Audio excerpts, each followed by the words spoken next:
Welcome back. You're watching On the Record with me, Shereen Bhan, and I'm in conversation with DLF's KP Singh. In many ways, one would argue that what DLF has been able to do, especially in the NCR region, is create islands of prosperity. These are gated bubbles which are disconnected from what's actually happening outside, which is no fault of yours. Is that something that you see changing? Do you have hope or confidence that we're at a point where the urban infrastructure is going to keep pace with the kind of development that we are seeing private developers do? Unfortunately not. I've written a paper on it and I requested media to bring it on because, please understand this situation, that why this, firstly, just I'll take a few minutes of you to explain why the state is like this. Because in 58, then government in 1958. Nationalized. Firstly, I said in 53, 54, the then government adopted a resolution called Socialistic Pattern of Society as a Way of Living, where the slogan was, think small and manage shortages. So that became a direction to everyone, the Planning Commission. That's why every industry you go, those days you cannot make more than 10,000 fans. You cannot. There were restrictions on the, because you have to think small, and you manage shortage by licenses and permits. Yeah. Unfortunately, the same thing they apply to urbanization, which should have never been done. Because if you think small in urbanization, you make narrower roads. You think in apartment, you need smaller road, apartment. You think that there'll be only apartment will need maybe one car, one motorcycle, one cycle. Not realizing it's democratic India. The people are earning. So today, what is the status? Every apartment has got at least 3 cars. Yeah. Why this road? You say 12, 15 meters. Roads are required to be 24, maybe 30 meters. Now, there's no road because we have been trying, and fault is where? Is the master planning defective? Because master planning is still being done on myopic visions, based on thinking small and creating and managing shortage, whereas it should be now think big and create bigger spaces, bigger road, like what they are doing in the highways. So in urbanization, this aspect has not come up, and this can only come when there's a direction from the central government and the state government together, because it's state subject. Yeah.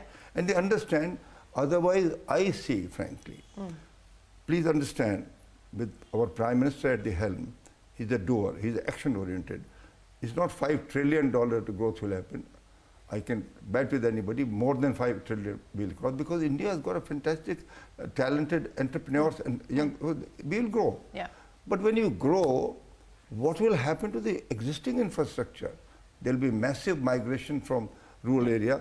All the roads will be full of traffic. Now you can't widen the road. Now to say widen means you got to demolish all the buildings all around is impossible. So once a mistake is made urban infrastructure, it cannot be set right. And that is the biggest lessons learned. Mistake to ho gaya. Now today, what do? How do you break all the houses? You see what bulldozer, what they go around. Can you do en masse report and make it drainage, water supply? So therefore, the lesson learned is give a central direction to think big, change the concept of master plan. Master plan composition must be visionary people, visionary developers, because it can be, you have a very good competent bureaucrat, but they come for 3, 4 years, 5 years, they are transferred out. How can you develop a vision in 3, 4 years? And this is not only Delhi, this is all over India. So this is the fundamental effect. So once this is realized at the top, take it from me, at least future generations, back to yes, but they will be at least able to get infrastructure, and they will be commensurate with the projected growth of 5 trillion. Otherwise, they will be lopsided.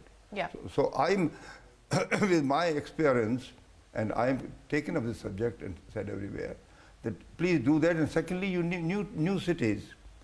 As you say, McKinsey have projected Chicago, and new cities cannot come. No new Gurgaon can come, because when you see what happened to how I purchased the land integrated, it's mind-boggling. It took me 15 years. I used to be with every farmer. What I did. driving around. No, I will be with them, eat with them, or all arranging everything. Nobody can do it. It's impossible. So therefore, what happens is, Noida is a good example where government acquires the land, auctions it out to a private sector. The development should be done by private sector only. So the government should acquire. But the acquisition should be done by the government. Yeah, and I believe, I'm told, I was wanting to check, that in the land acquisition law, whereas this present government, about 7-8 years back, had brought this amendment and included the land acquisition for township. That's right. But that was deleted.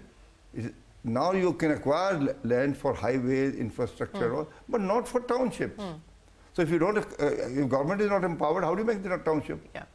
So there will be no township unless government is fully empowered to acquire land, auction it out.